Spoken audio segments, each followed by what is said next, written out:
হচ্ছে আমার উপজেলা স্বাস্থ্য কমপ্লেক্সের নার্সিং স্টাফ যারা এসেছেন বিভিন্ন সাবসেন্টার থেকে এত কষ্ট করে এসেছেন আমাদের এই অনুষ্ঠানে সবাইকে অনেক স্বাগত জানাচ্ছি।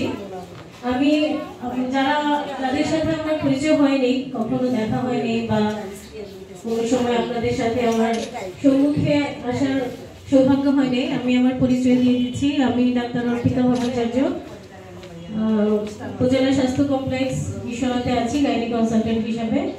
আর এখন যেটা সন্ধানী হিসাবে বলবো যে আমি সন্ধানীতে গাইনি কনসালটেন্ট হিসাবে 2 দিন আসি, শুক্রবার এবং সোমবার। তো আপনাদের আজকের উপস্থিতি আসলে আমি অভিভূত যে আপনারা এত কষ্ট করে, আজকে একটা ছুটির দিন, আপনারা আজকে সবাই এসেছেন, আমাদের অনুষ্ঠানটাকে ভরপুর করেছেন, আনন্দময় করেছেন।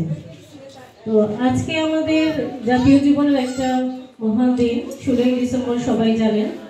এই স্বাধীনতা বিজয় দিবসের দিন আপনারা সবাই এসেছেন এবং আমি তার প্রথমেই আমি শ্রদ্ধা করে স্মরণ করতে চাই 71 সালের মহান মুক্তিযুদ্ধের শহীদদের, যাদের জন্য আমাদের এই দেশ পাওয়া, এবং একই সাথে 24-এর গণ আন্দোলনের শহীদদেরকে যারা তাদের অমূল্য জীবন দান করেছেন। আর আমার আজকে আসলে সেমিনার বা তেমন কিছুই না, আপনাদের সাথে জাস্ট একটা শুভেচ্ছা বিনিময় মানে আপনাদেরকে আমি আমার সহকর্মী মনে করি। সহকর্মী তো অবশ্যই, কারণ আপনারা রোগী দেখছেন, গাইনির প্রসূতি মায়েদের সেবা দিচ্ছেন, সেই রোগীগুলাই আপনারা যেখানে সমস্যা হয়, সমস্যা ঝুঁকিপূর্ণ জিনিস যেখানে আপনারা পাচ্ছেন, সেগুলো আমাদের কাছে রেফার করতেছেন।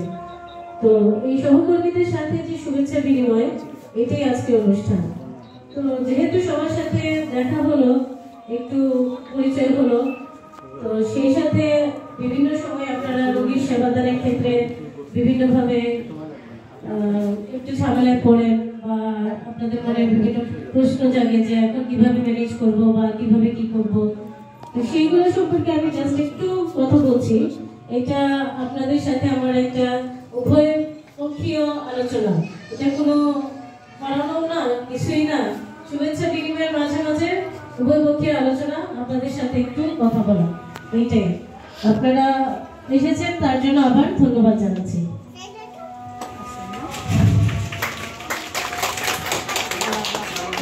আজকে আসলে আমরা যেহেতু এখানে মিডওয়াইফরা এসেছেন, সাবসেন্টারে যারা আছেন, ফ্যামিলি ওয়েলফেয়ার ভিজিটাররা আছেন বা আমাদের সিস্টাররা আছেন, উপজেলার নার্সরা আছেন, তো আমরা গাইনি রোগী কম দেখি, আমরা তো মেইনলি প্রসূতি রোগীদেরকেই বেশি এইসব জায়গায় আমরা বেশি ফেস করি।